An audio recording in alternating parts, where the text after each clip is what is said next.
Thank you, Veera. Yes, indeed, Andhra Pradesh is certainly the more exciting of the two Telugu states for us here, observing these two Telugu states as well. And yes, the poll of polls seems to indicate an 18 number for the TDP plus, as we would call it here, the NDA, and only about 7 to the YSRC, and the Congress that would hope to reopen, should I say, its account in Andhra Pradesh.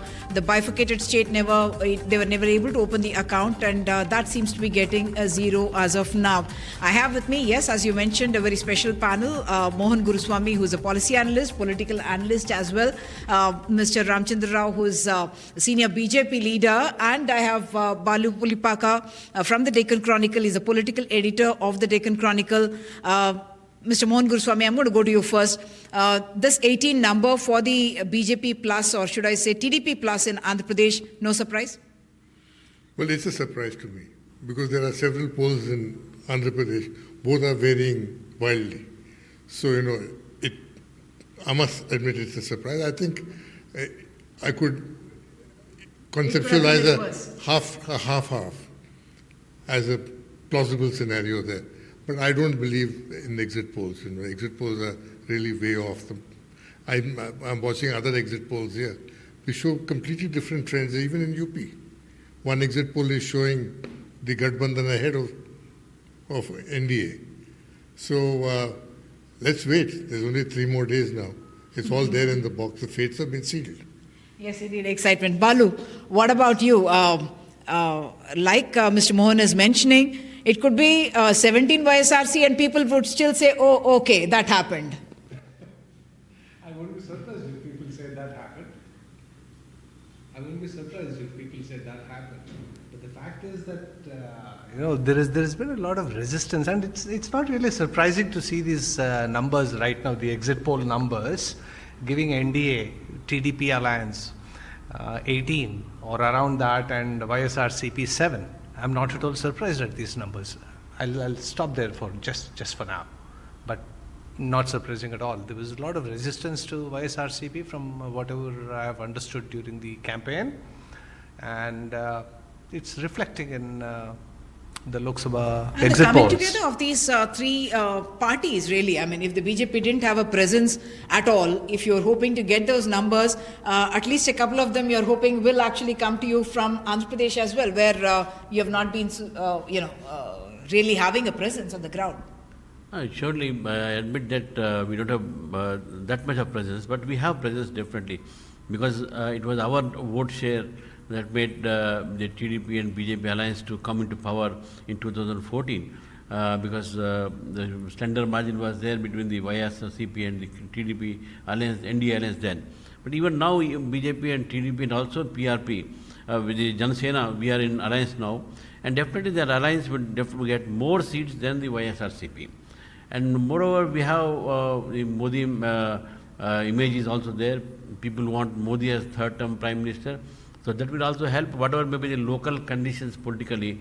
But as far as the national scene is concerned, the people of Andhra Pradesh, especially Telugu people, would definitely vote for the NDA alliance, and definitely BJP will win more seats and the NDA will have more seats than the YSRCP. We also have Ravikant Reddy joining us. He's a political editor for the Hindu newspaper. Ravi, the numbers that the NDA seems to be getting in Andhra Pradesh, you think the caste factor is a big factor in Andhra Pradesh when we talk about elections and voting. So does that mean that the Kamma-Kapu combination has really worked? Work with it.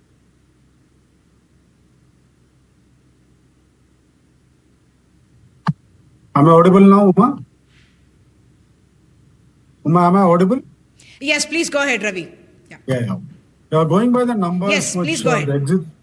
Going by the numbers that exit polls threw up, I think definitely the Kamma-Kapu combination seems to have worked out. But, I still feel you can't rule out YCP because it's a big, strong force in Rayalaseema region. And that is where I think they're going to get most numbers. And, like exit polls, they are throwing diverse figures. So as Dr. Mohan Guruswamy said, it's very difficult to gauge sitting here whether these numbers are true or not. But definitely the Kapu-Kamma combination definitely worked this time for for the Mahakutami, and BJP also, throwing up with their lot, with their weight, in several other factors. I think it seems to have worked out for Mahakutami as far as increasing the numbers, but I really can't say these are the real numbers. Okay, skepticism over what could be the real numbers. Very often we find parliament and assembly elections, when they happen together, people tend to vote on similar lines. YSRCP and Jagan Mohan Reddy have mounted their campaign on that big welfare agenda that he had. So does that mean that paying people, taking care of welfare, doesn't really translate into votes if these numbers really hold? Well, if these numbers hold good, then of course it's going to stand politics completely on a different footing in this country. Question of welfare politics working is questioned. But I don't think it's going to happen. People are generally grateful for what they get. And even in Telangana, where BRS got defeated, it lost only by 2%. It had 36% to Congress's 38%. So there is a residual base which travels with you. Yeah. So I don't think Jagan is going to lose hugely. But electoral losses are possible. Okay. We are also joined by Tejasvi Surya. Mr. Tejasvi, the numbers that seem to show up in Andhra Pradesh, so that is of course good news for the BJP, for the NDA per se, but having no ground presence in Andhra Pradesh, what do you think really worked for the combination? Obviously, Mr. Naidu and Mr. Pawan Kalyan, and of course the Prime Minister and Mr. Amit Shah, all of them campaigned very extensively. I think there has been, multiple factors that have influenced our, results in our performance in Andhra Pradesh. One, of course, has been the Prime Minister's growing charisma, growing popularity all across the south of India.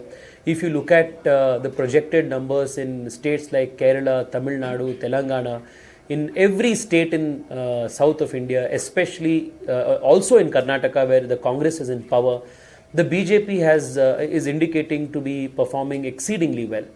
So I think the first factor is the Prime Minister's leadership, his charisma, and the delivery of the central government schemes.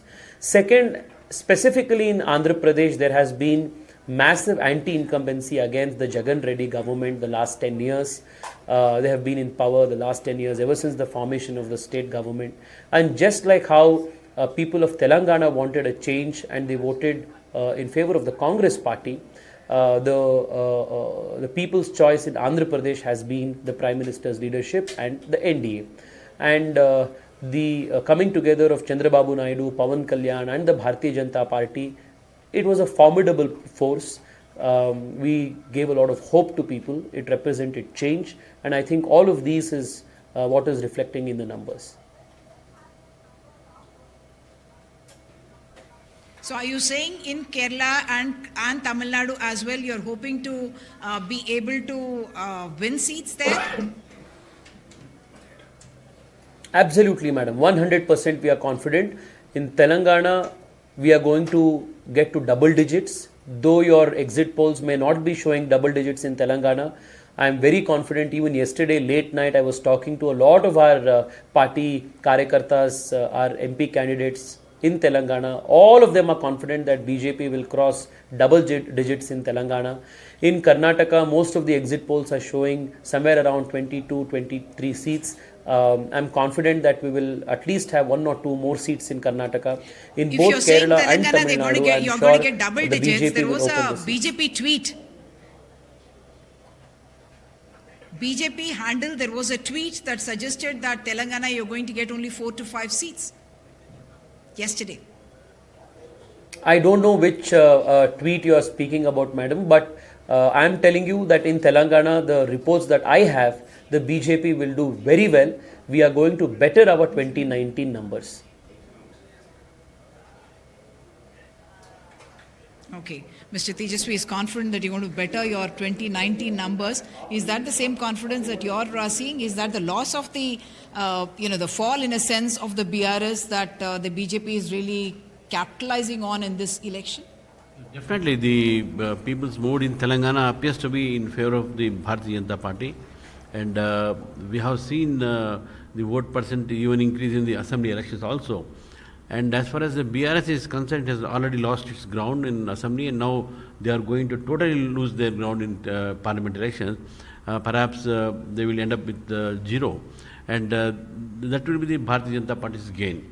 And we not only hope to gain from the BRS, but we also hope to gain from the Congress base also, because the performance of the Congress party in these 5-6 months, people are not happy. So I think even that vote bank also we will go. That is the reason why we are going to get this number of seats in Telangana. I just must interject here to say that we had just about half an hour ago, we had an informal interaction with the Congress Chief Minister here, Revant Reddy, and he says he's preparing to get 4 ministries at the center for Telangana, and he's confident of making double digits, and he's thinking that the BJP is going to be back in single digits. Back to you, Veera. One is confident till the 4th of June, Uma. After the 4th of June, the exit pollsters, politicians, all will put their confidence to test. But we'll see that. Tejasvi Surya is still with us. Before I go back to my panel, Tejasvi, very quickly, the exit poll numbers seem to be a big boost for the BJP as far as Karnataka is concerned. This was considered a crucial state for the Congress to win at least double-digit numbers after many decades. What do you make of the exit poll numbers? I know they are just exit polls still at this stage, but you must be smiling at them. Veera Raghav, I think, there are 2-3 things that I would draw, as lessons from this, decision of the people of Karnataka, this mood of the people of Karnataka.